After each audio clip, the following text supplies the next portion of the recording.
आज मैं आपको एक अनोखी रहस्यमय कहानी सुनाऊंगा। अगर आप चैनल पर नए हैं तो अभी सब्सक्राइब कर ले तथा कहानी पूरा देखें। अंत में एक अनोखा रहस्य छुपा है। धन्यवाद। तो सुनिए। एक प्राचीन नगर था जिसका नाम था कालपुर। यह नगर अपनी अत्यंत व्यस्त जीवन शैली के लिए प्रसिद्ध था। यहाँ के लोग हमेशा जल्दी में रहते थे। उन्हें लगता था कि यदि वे हर काम तेजी से नहीं करेंगे तो जीवन में पीछे रह जाएंगे। कालपुर के राजा अक्षय भी इसी सोच से ग्रस्त थे। वे इतने व्यस्त थे कि उनके पास पूजा पाठ, त्योहार और यहाँ तक कि परिवार के लिए भी पर्याप्त समय नहीं था। छठ महापर्व कालपुर का सबसे बड़ा त्योहार था, पर राजा अक्षय इसमें केवल कार्य कुशलता देखते थे। वह चाहते थे कि नहाय खाए से लेकर प्रातः अर्घ्य तक सब कुछ जल्दी से जल्दी बिना किसी समय की बर्बादी के संपन्न हो जाए। राजा की पत्नी रानी धीरा अत्यंत शांत और धैर्यवान थी। उनके लिए छठ पर्व का अर्थ था सूर्य के कालचक्र समय के प्रति पूर्ण समर्पण और प्रतीक्षा का महत्व समझना। एक वर्ष छठ से कुछ दिन पहले राजा अक्षय ने एक भव्य आदेश जारी किया। इस बार छठ के सभी अनुष्ठान आधे समय में पूरे किए जाएंगे।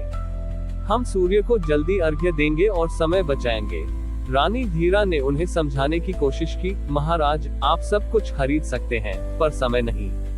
छठ पर्व हमें सिखाता है कि हम सूर्य के काल चक्र का सम्मान करें। डूबते सूर्य को धैर्य से विदा करना और उगते सूर्य का इंतजार करना ही इसकी आत्मा है। लेकिन राजा अक्षय ने उनकी बात अनसुनी कर दी। संध्या अर्घ्य का दिन आया। राजा अक्षय ने अपने सारे सैनिक और सेवक लगा दिए। उन्होंने सूर्य के अस्त होने से काफी पहले ही सारे अनुष्ठान संपन्न करवा दिए और आदेश दिया कि अर्घ्य अब तुरंत दिया जाए। राजा के आदेश पर जैसे ही पुजारी ने डूबने से काफी पहले ही सूर्य को अर्घ्य दिया, एक भयानक दृश्य उपस्थित हुआ। सूर्य की तेज रोशनी फीकी पड़ गई और समय का चक्र मानो ठहर गया। नदी का जल जम गया, हवा थम गई और वहां उपस्थित हर व्यक्ति महसूस कर रहा था कि वे समय के शून्य में फंस गए हैं। राजा अक्षय भयभीत हो गए। उन्होंने देखा कि उनका सारा तेजी से किया गया कार्य अब व्यर्थ हो चुका था, क्योंकि समय थम गया था। तभी रानी धीरा ने शांत मन से जल में प्रवेश किया। उनके हाथ में साधारण मिट्टी का एक दिया था, जिसमें विश्वास का तेल और धैर्य की बाती थी। उन्होंने उस जमे हुए शांत जल में दिया जलाया और प्रार्थना की, हे काल के नियमता, हे छठी मैया, मेरे पति की भूल को क्षमा करे। उन्होंने समय को हराने की कोशिश की, पर वे भूल गए कि समय को केवल सम्मान और धैर्य से जीता जा सकता है। मेरा ये दिया प्रतीक्षा और समर्पण का प्रतीक है। मैं जानती हूँ कि आप निश्चित समय पर ही उदय होंगे। रानी धीरा उसी ठहरे हुए समय में आंखें बंद करके घंटों तक प्रतीक्षा करती रही, जबकि राजा और सारा नगर स्तब्ध था। जब ठीक सूर्य के अस्त होने का सही समय आया, भले ही वह भौतिक रूप से दिखाई नहीं दे रहा था, रानी धीरा ने अपनी आंखें खोली और जमे हुए जल में अपने हृदय की अटूट आस्था का अर्घ्य दिया। जैसे ही उन्होंने अर्घ्य दिया, समय का चक्र फिर से घूमने लगा। दिया जला, नदी का जल प्रवाहित हुआ और सूर्य अपने नियत समय पर पूरी महिमा के साथ अस्त हो गया।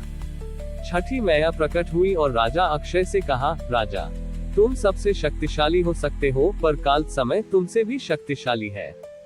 तुमने एक पल चुराने की कोशिश की और काल ने तुम्हारा सारा समय रोक दिया।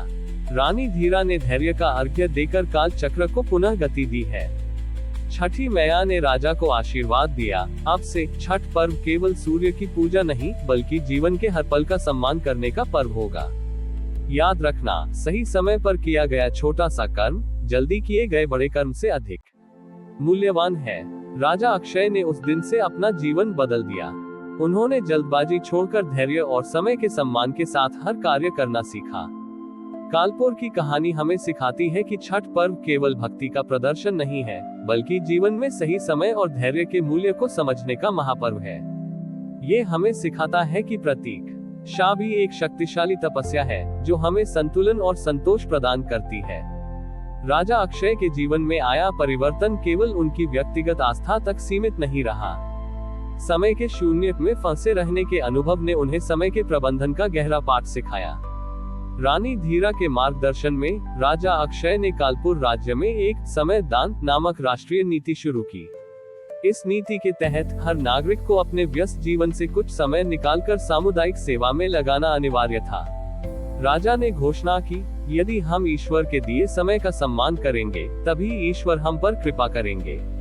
इस समय दान नीति का सबसे बड़ा प्रभाव तब दिखा, जब अगले वर्ष राज्य में अचानक अकाल पड़ा। भोजन की कमी हो गई और लोग अपने काम छोड़कर अनाज के लिए भटकने लगे। राजा अक्षय ने तुरंत कार्यवाही की।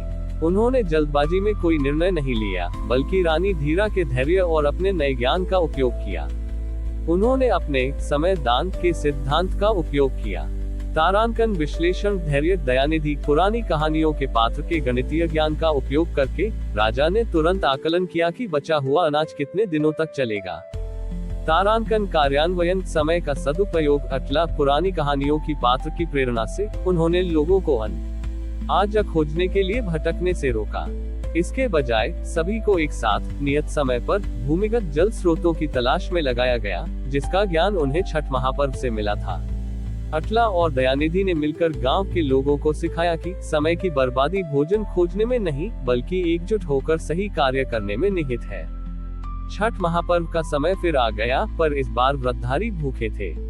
उनके पास ठेकुआ या फल बनाने का साधन नहीं था। निराशा और भूख से लोगों का धैर्य टूटने लगा। राजा अक्षय और रानी धीरा ने एक साहसी निर्णय लिया। उन्होंने घोषणा की कि इस बार छठ का प्रसाद अकाल से पीड़ित सभी लोगों को वितरित किया जाएगा, भले ही इसके लिए राज कोष खाली क्यों न करना पड़े। संध्या अर्घ्य के दिन लाखों लोग, जिनमें व्रती और गैर व्रती दोनों शामिल थे, नदी के किनारे खड़े थे। राजा अक्षय और रानी धीरा जल में प्रवेश किए। उनके अर्घ्य के सूप में अनाज नहीं था। इसके बजाय उन्होंने अर्घ्य के रूप में राजकोष की अंतिम मुट्ठी भर स्वर्ण मुद्राएं रखी, जो उन्होंने अपनी जनता के लिए खर्च कर दी थी। राजा ने प्रार्थना की, हे सूर्य देव, हे छठी मैया, हमने समय का सदुपयोग करके अपना सर्वस्व त्याग दिया है। हमारा यह अर्घ्य धैर्य, सेवा और आत्म बलिदान का प्रतीक है। हम जानते हैं कि आपका आशीर्वाद सही समय पर ही आता है। जैसे ही उन्होंने मुट्ठी भर स्वर्ण मुद्राएं सूर्य की ओर समर्पित की, वह स्वर्ण तुरंत पिघलकर नदी के जल में समा गया। एक पल के लिए पूरा घाट शांत हो गया। तभी सूर्य की तेज उजली किरणें नदी के जल पर पड़ी। जहां स्वर्ण घुला था, वहां से एक विशाल प्रकाश पुंज उठा। उस प्रकाश पुंज से छठी मैया प्रकट हुई। उन्होंने राजा अक्षय से कहा, अक्षय, तुमने सोना त्यागा, पर तुमने समय के मूल्य को नहीं त्यागा। तुमने समय रहते अपनी प्रजा की सेवा की। रानी धीरा ने धैर्य का साथ नहीं छोड़ा। तुम अब काल को जीतने वाले राजा हो।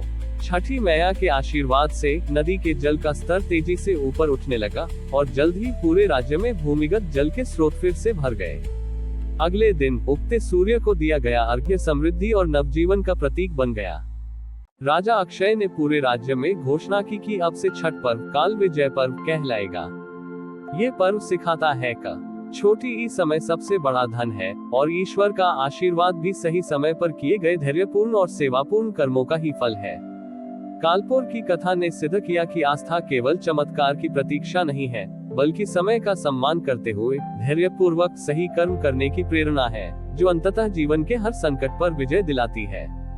हमारी और भी आध्यात्मिक एवं अनोखी कहानियां देखने के लिए हमारे चैनल पर जाएं तथा धार्मिक एवं पौराणिक अनोखी कहानियां हमारे चैनल पर है। कृपया जाके देखें तथा हमारे चैनल को सब्सक्राइब करके रखें और वीडियो लाइक जरूर करें। धन्यवाद।